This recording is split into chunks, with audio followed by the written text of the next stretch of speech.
Hello. The name is Regis Kilbin, and the game is Hearthstone. And today I'm going to talk about my TGT Budget Priest deck. This is a deck designed for incredibly new players to the game, people who do not have cards in their collection yet and are brand new and still learning, and want to put together a pretty competitive deck at a very affordable cost. So this deck is limited to a 600 arcane dust crafting cost. That means I built it with a 600 dust limit, so even brand new players who don't have very much dust or very many cards to work with should be able to create this deck with pretty relative ease before too long. But that doesn't mean that it's bad, because it's still competitive and should work pretty well on the ranked ladder, playing as far as rank 15 or maybe even rank 10 if you're very skilled and very patient and very dedicated at learning this deck, and maybe slot in a few upgrades here and there. So the strategy with the TGT budget priest deck is really to play a control style game, and what that means is that you're typically going to want games to last a little bit longer to enable you to extract a lot of value from higher cost minions in your hero power by making efficient trades and clearing the enemy board with tempo spells that allow you to kind of gain an advantage by turns 8, 9, 10, or even later, and then exploit that advantage to just simply push for lethal with a big board that they cannot answer. So that means with this deck that you have to stay alive early. You're not going to win the game early, but you do have to stay alive early just long enough to start leveling things out in the mid game before finally pulling ahead in the late game. And you'll see that this curve does kind of support that in many ways. But the cool thing about this deck is that even if you don't have a lot of fantastic cards on your own, with things like Thought Steal and Mind Control, you can literally take your opponent's good cards and use them against them. So it allows this deck to do things bigger and better than it probably should. So I think the best way to learn a deck and understand it is really to just go card by card and explain what each of these things are going to do in the deck and how they help support that control style mindset for playing this deck. So without further ado, let's go ahead and take a look card by card. Up first is Circle of Healing.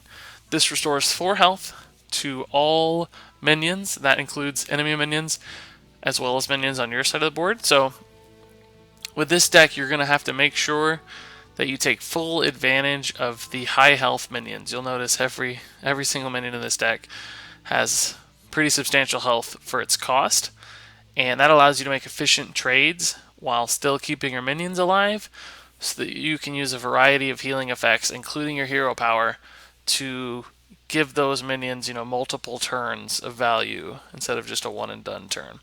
So Circle Healing can do that. Even your giant minions with 6 or 7 health can be restored to full health pretty easily with this. It also combos really well with cards like Northshire Cleric that draw you a card anytime a minion is healed. So if you have 2 or 3 damaged minions and you cast Circle of Healing, you can draw through your deck. And with control style decks, you absolutely have to maintain card advantage to make sure that you don't run out of gas and that you can win through long drawn out battles, and you have the resources to do that, and options and flexibility. So you only have one of these. You don't need 2 necessarily, but you want to make sure that when it hits, you can do something with it and it's not a wasted draw. So having 2, if you ended up with 2 in your hand, it would really limit your options. But having 1 means it'll just fall in your lap, typically at times when you need it, and you can find creative ways to take advantage of this card, whether it's to protect your own minions or to just draw through your deck with Northshire Clerics. Up next is Holy Smite. This is a 1 mana spell that does 2 damage. That can be 2 damage to an enemy minion or the opponent's face. This is really just a survival card that keeps you alive in the early game. If your opponent plays something like a Knife Juggler that's really threatening and scary on turn 2, and you just want to clean it up before it gets out of hand, Holy Smite allows you to do that. You're never going to want to use this on the enemy's face unless it's guaranteed lethal damage at the end of a game. It is for finishing off minions or softening them up to enact a trade with something you have on the board. So Holy Smite is a minion killing device, particularly useful in the early game when your options are limited and you want to prevent the enemy from swarming the board against you. Up next is Power Word Shield. This gives a minion 2 health and draws a card. So this deck, we want to get our minions on the board and keep them alive as much as possible. And Power Word Shield just gives them that extra little health to keep them alive a little bit longer. And whether that means they can make an efficient trade and stay alive, or just is used as a cycle to draw another card, Power Word Shield is insanely good value for only 1 mana. It helps keep your hand full of resources, gives minions a little bit extra health, can be used on a taunt minion to make it harder to clear, or it can just be used on a high value minion like a Northstar Cleric that you want to keep alive for an extra turn or two to extract more value out of it. So Power Word Shield has some flexibility, and it's just a fantastic card that's incredibly cheap to cycle. Up next is Northshire Cleric. This is a 1 mana minion that has 1 attack and 3 health, and anytime a minion on the board is healed, this card will draw you a card. So that's not just this card getting healed. Any minion, enemy, or ally minion that receives any healing, this will trigger a card draw. So if there are 4 minions on the board that have damage and you cast Circle of Healing, you'll draw 4 cards. That can be fantastic, but can also be dangerous, so be careful not to overdraw and get more than 10 cards in your hand and burn or waste a card. Also be careful that you don't draw through your deck so quickly that you fatigue yourself out and start taking fatigue damage while the long game is still running. So general advice is never go double Northshire Cleric. In other words, don't put 2 on the board and draw double cards because the risks are just too high, and typically you won't need more than 8 or 9 cards in hand anyway, so why burn a few extra? This can be a good turn 1 play if you have a Power Word Shield to use with it to give it some survivability, but you don't want to just throw it out on turn 1 if you don't have a follow-up to guarantee value, because you do need the card draw off this card. Its body is mostly useless, so it's best used when you can guarantee that you'll get a card out of it as well. Up next is Shadow Word Pain. Destroy a minion with 3 or less attack.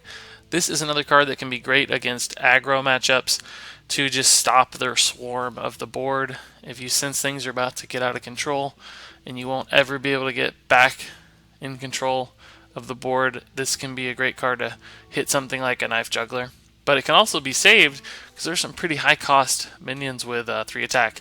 Something like Sludge Belcher, for instance, is a 3/5 for 5 mana, and you can clear most of it with Shadow Word Pain. So depending on the matchup, you might want to throw this out early on turn 2. You might even want to save it for much later, like turn 5, 6, or 7 against higher value minions. So it'll depend on what you're facing when you use this card, but it can be useful in both scenarios, and that's why it finds a spot in this deck. It doesn't hurt that it's absolutely free. Up next is the Gilblin Stalker. This is a 2 mana 2/3 with Stealth. Now this is admittedly not a card you'll often see in the metagame since it's a pretty vanilla 2 mana card, but it does a couple of cool things in this deck. It is yet another answer to aggro decks because you don't want to fall so far behind early that you can never return to win the game in the late game. So it can just be a 2/3 body that is protected when it's dropped and makes a favorable trade the next turn. But the really great thing about Gilblin Stalker is that it has stealth, so it sets up really nicely for buffs. So you can use Power Word Shield to make it a 2/5, which is pretty crazy. Even better, it curves very naturally into Valen's Chosen on turn 3, which is another buff we'll talk about in more detail soon. But that gives you essentially a 4/7 on turn 3 with spell damage, and it still has stealth, so you can use it right away, or you can save it up for even more high value trades later on. And that's why Gilblin Stalker is good, because it gives you a guaranteed body for a turn 3 Valen's Chosen. That's the primary use of this card. It can also just be a 2 mana minion, which isn't bad to have in a very aggressive meta. Up next is Shadow Word Death. This is a 3 mana spell that destroys a minion with an attacker 5 or more. I love Shadow Word Death because it's a free card. You don't have to pay for this sucker.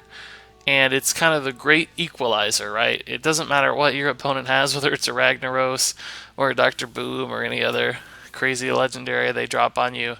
There's a good chance Shadow Word Death can take care of it, and it only costs 3 mana. So when they play something like a Ragnaros and you kill it for 3 mana, that's a 5 mana swing in your advantage, card for card.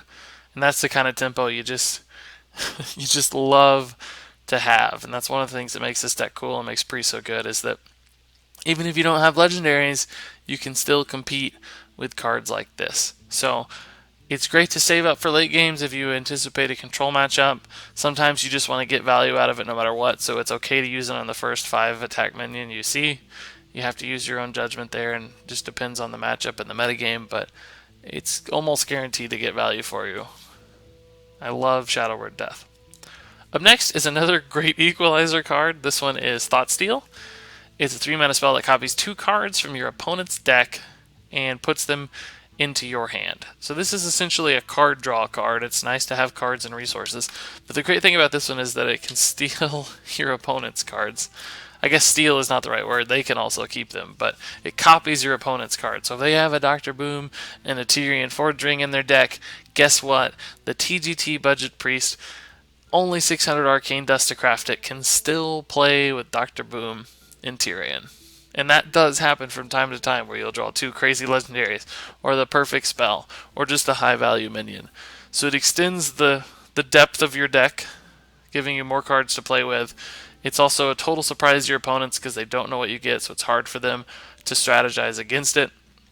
And it's just a super fun card. It's not always the best turn 3 play because you do give up a lot of tempo and board presence to cast it, and you might fall too far behind. But as a turn 7, 8, 9 play, Thoughtsteal can be fantastic, and you never quite know what you're going to get, but usually it's something useful. So Thoughtsteal is another great equalizer card that levels the distance between you and those opponents who've been playing for years with all the amazing cards. Up next is Valen's Chosen. This is a buff, 3 mana, that gives a minion +2/+4 and spell damage +1. This is a pretty neat little card because essentially it's a 2/4 that has charge. You get to use the +2 attack and +4 health right away as long as you have a minion on the board. So it's perfect to combo with your Gilblin Stalker or your Northshire Cleric, or really any of your later minions if you draw into it in the late game. It's just a super value card. The spell damage can be useful with Holy Smite, making it a 3 damage spell. Holy Nova making it a 3 damage clear, so don't pass up those opportunities, and remember to calculate that spell damage. But more importantly is the 4 health, which just gives all your minions a much bigger body and allows you to use things like Circle of Healing and Holy Nova in your hero power to just heal them over and over again and extract multiple turns of value from a minion, because it's just so hard for your opponent to deal with. If you curve out well into Valen's Chosen, you can have a huge minion on the board on turn 3 or maybe even turn 2 with the coin, and that just opens up so many opportunities for you.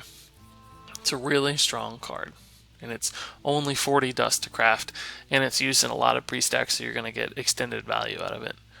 Up next is Spider Tank. This is a 3 mana base 3/4 body. There is a better alternative in priest that I'll suggest as an upgrade later on in this video, but for now Spider Tank is kind of just another value minion that gives you a body to work with that has a solid health total and can make favorable trades on turn 3. So it's great to set up for Power Word Shield or Valen's Chosen, but it's also just good as a 3 mana 3/4.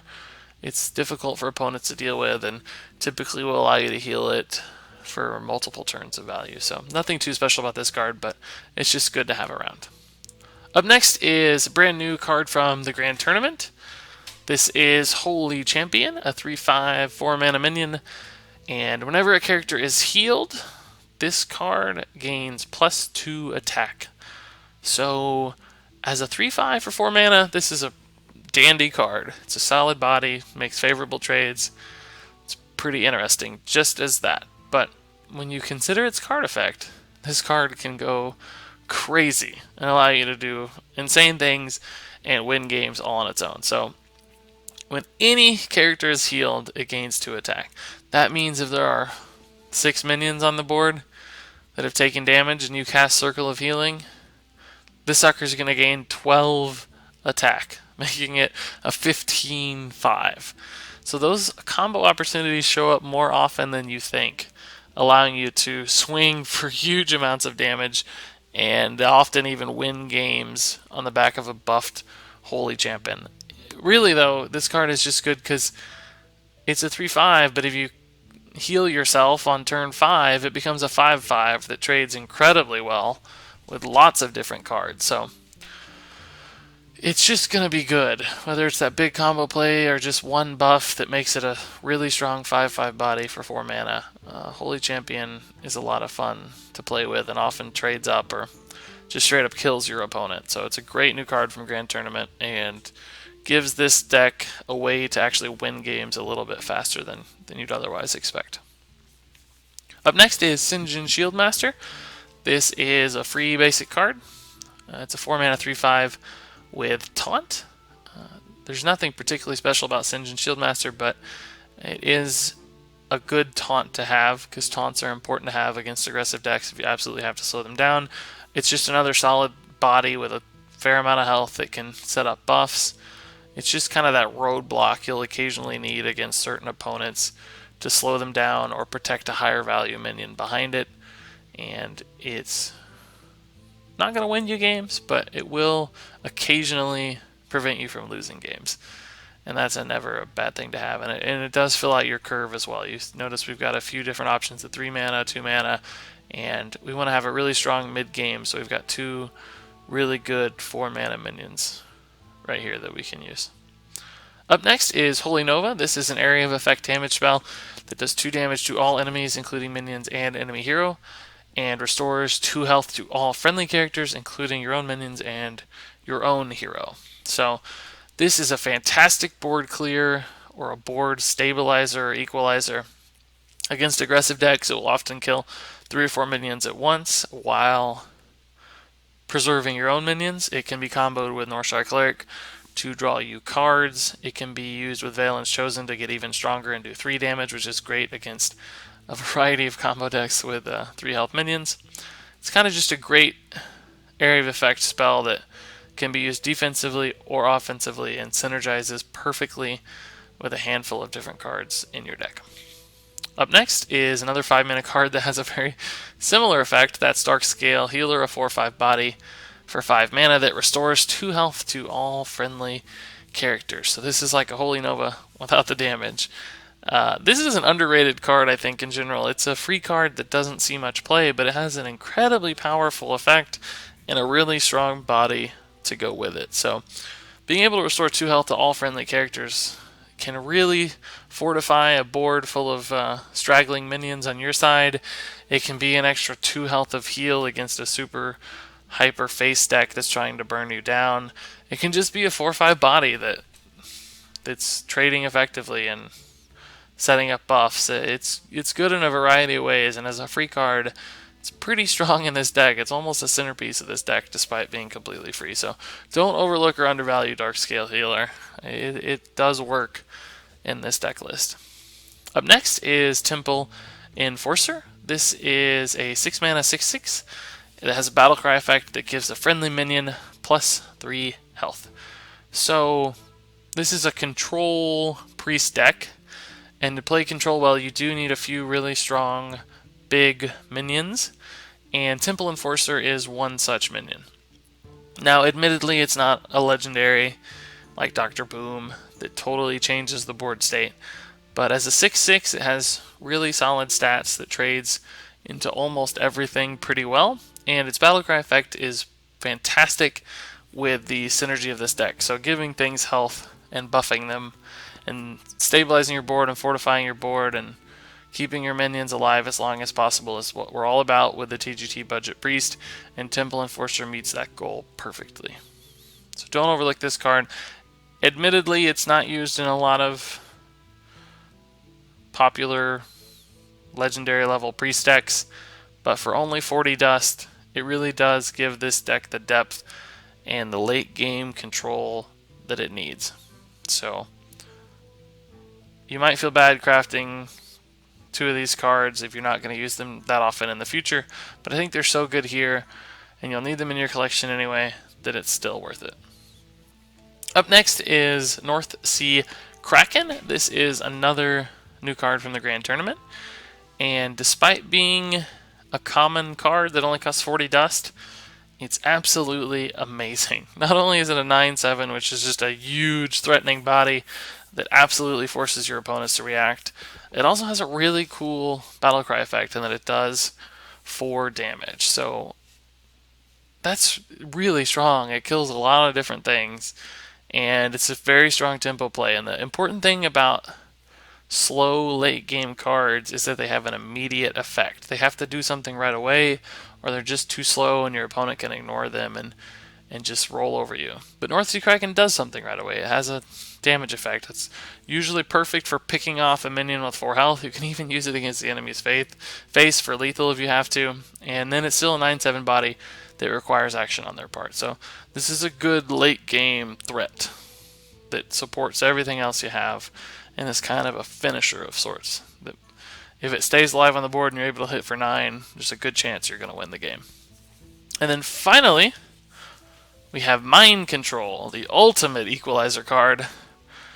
It's a 10 mana spell that allows you to straight up take control of an enemy minion, so no matter what your opponent plays, if it's a Ragnaros or a Kel'Thuzad or anything big and scary, Mind Control allows you to just take it. So not only does it remove the enemy minion, it also spawns it on your behalf. That means for 5 mana, you get to kill any minion in the game, and for another 5 mana, you get to spawn that same minion, which is amazing. Incredible value. It's a great control card. Its name would imply as such, and really caps off this deck for late game big swing plays. Allows you to take anything the opponent has and use it on your side. So doesn't matter how cool their deck is, how long they've been playing, this card allows you to use their own stuff against them. So that is the 30 card list for the TGT Budget Priest, card by card. I hope you understand what each of those cards does and its function in this deck, but it's really important that you get the mulligan of this deck correct, or you're going to be off to such a bad start that you won't have a chance of winning. So what most new players will do is they'll say, oh my goodness, Northsea Kraken is such a good card, I want to make sure I get Northsea Kraken, I have to keep it in the mulligan. Well, you can't do that with this deck. You can't be super greedy with your best cards. You have to go for curve. You want to make sure you have your low cost cards so that you stay alive in the early game. So what does that mean? What do you want in the mulligan? Well, primarily you want Holy Smite, Northstar Cleric, Shadow Word Pain, and Gilblin Stalker. Those are your key cards. If you get those in the mulligan, you can keep them. Those allow you to keep up on the board, establish your own board, and set up for future plays. So if any of those show up in your mulligan, don't toss them back. Now, if you get a Northstar Cleric and a Holy Smite and a Gilblin Stalker, it's possible to get greedy and look for a Valen's Chosen or a Spider Tank or a 3 mana on curve card to just cement your curve. So there are ways to be flexible. Just don't throw away those cards. Anything that's 4 mana or more you don't want to see. You have to absolutely get rid of it. It's too slow. It'll show up later anyway. Don't hamper your early game flexibility by getting stuck on a 4 mana or higher cost card. If you do end up with a mulligan that's Holy Nova, Darkseid Healer, Temple Enforcer, and Northsea Kraken, but you have 1 3-drop in there, like a Spider Tank, keep the Spider Tank just in case. The last thing you want is to draw into even more late game cards and not have anything for the first 3 turns. So keep 1 3-drop if it's the only thing you've got, just to be extra conservative that you don't completely whiff on your first 4 turns. If you hero power on turns 2, 3, and 4, there's no hope. So save a Spider Tank if it's there. Otherwise, look for a Gilblin Stalker, Northstar Cleric, Holy Smite, and Shadow Word Pain. Even though Circuit Healing is a low cost card, even though Power Word Shield is a low cost card, and even though Shadow Word Death is a moderately low cost card, you don't want those in the mulligan. Toss them back. Those aren't going to help you in the early game. They're low cost cards that are made for mid to late game plays, so toss those back. Holy Smite, Northstar Cleric, Shadow Word Pain, and Gilblin Stalker, those are your go-to cards for the mulligan phase. So, I know as a new player that one thing I like to think about is how do I upgrade this deck in the future? What cards should I look to add next? How can I make it better and continue to improve? So I've come up with a few different upgrade options and replacement cards to suggest. I'm going to go through those. Up first is a card that's only available from the Naxxramas Adventure. Now, I didn't include cards in this deck from Adventures because they're kind of expensive. You have to buy an entire wing of an adventure to unlock a set of cards, and I think that's a big commitment for a new player. Now, I always recommend adventures. I think they're worth it. If you're going to stick with Hearthstone, spend the time or spend the money to unlock the adventures and get the cards. They're fantastic cards in both Naxxramas and Blackrock Mountain, one of which is Dark Cultist from Naxxramas. This is a 3-mana 3/4 that has a death rattle effect. Give a random friendly minion plus 3 health. So this is basically Spider Tank, but way better. And as soon as you're able to get Dark Cultist, throw out that Spider Tank and replace it with Dark Cultist. The death rattle effect on this fully synergizes with the deck by buffing other minions and helping us keep them alive and controlling the board. So it's much better than Spider Tank. Spider Tank's fine. Dark Cultist is better, and it's frankly one of the best 3-drops in the entire game. So look for that next. Also, you should aim to add a Cobble Shadow Priest to your deck. This is a 6-mana 4/5 with a battle cry that allows you to take control of an enemy minion that has 2 or less attack. This is a fantastic card for swinging the board, taking tempo control, and establishing your own board in the process. So I would get rid of 1 Temple Enforcer and 1 Sinjin Shield Master to swap in a pair of Cobble Shadow Priest. Now, admittedly, they're epic level cards. They're very expensive to craft, but they're used in a variety of priest decks. If you see yourself playing priest, they can be a very strong investment. If you happen to open one in a pack, you're even better off. For sure, make room for this card. It can do amazing things. It's a solid body attached to a huge swing effect, and it's great against aggressive decks. It's still good against a lot of control decks, so it can be a very valuable card to have on your side. Another 6-mana card that I think everyone should add to their control priest deck is a legendary, unfortunately, and that is Sylvanas Windrunner. This is a 6-mana 5/5, and its death rattle allows you to take control of a random enemy minion. Sylvanas is another great equalizer, much like Cobble Shadow Priest, Mind Control, Thought Steal, all these other cards, that allows you to play with your opponent's minions. So even if they have way better cards than you, you can still steal a few of them and use them against them. And Sylvanas is really arguably the best legendary in the game, even still, after all these expansions. She has so much versatility, so much value. She's very difficult for people to deal with, and she fits into the theme of this deck wonderfully. So take out a Temple Enforcer as soon as you can and swap in Sylvanas Windrunner. If you have the dust to craft this card, it's going to be worth it. You can use it in almost any deck except extremely aggressive decks. Otherwise, Sylvanas is good to go. So you'll get extended value out of this card. She'll really improve your deck. She'll get you wins that you otherwise thought were impossible. So the final recommendation I have is a 5-mana card. This one's also from the Naxxramas Adventure, so you can start to see just how valuable those adventures are. And it is the 5-mana Taunt Sludge Belcher. It is a 3/5 taunt that when it dies summons a 1/2 taunt in its place. So it's like a Sinjin Shield Master that is an extra mana for an extra 1/2 taunt.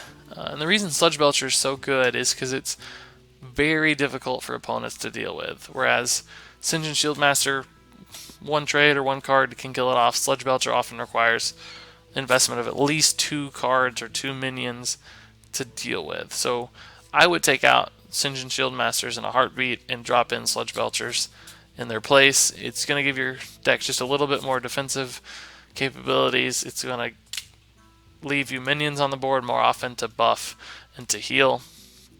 It just fits a little better in the deck than does Sinjin Shield Master. So it's a great card to have as well. It's used in a wide variety of decks. It's still probably the best general use taunt in the game, so it's good to unlock it regardless if you use it in this deck or not. But I think it fits very, very well. So those are my biggest recommendations for replacements. There are certainly many more that you can make. I encourage you to ask me in the comments if you have any questions about upgrades or replacements. I'll be happy to give you specific one-on-one advice and answers. And that's it for the TGT Budget Priest.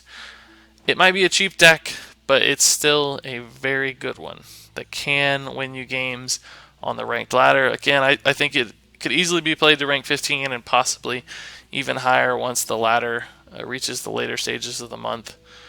You could really ride this deck pretty high, and even higher with a few very specific upgrades that I mentioned. So I hope you have fun playing this one. It's definitely great for new players to learn about board control and tempo and card advantage, and if you play this deck, you will get much better at the game and have a greater understanding of a variety of different deck archetypes as well. So have fun out there with the TGT Budget Priest, and until next time, game on.